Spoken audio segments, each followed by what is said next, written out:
ఆడవాళ్ళు తలనీలాలు ఇచ్చుకోవచ్చా?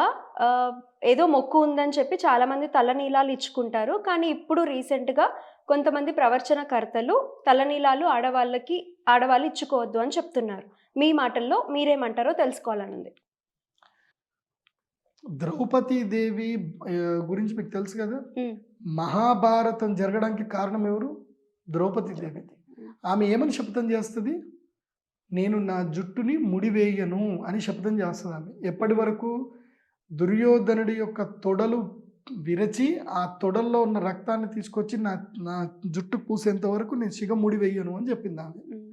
అంటే ఆడవాళ్లకు వెంట్రుకలు ఎంత ముఖ్యమో అని మీరెప్పుడూ అర్థం చేసుకోవాలి. కేశ అలంకారం అనేటువంటిది స్త్రీలకి ఒక సౌభాగ్యం అది. సో, స్త్రీలు గుండు కొట్టుకోకూడదు. గుర్తుపెట్టుకోండి. స్త్రీలు ఎప్పుడు కూడా గుండు కొట్టదు. మొగుడు చచ్చిపోయిన తర్వాత గుండు కొట్టాలి.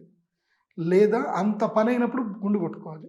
లేదా కామము నుంచి విరక్తి చెందాలి. నేను పూర్తిగా సన్యాస దీక్ష స్వీకరిస్తున్నాను. మెన్స్ట్రువల్ సైకిల్ ఆగిపోయింది.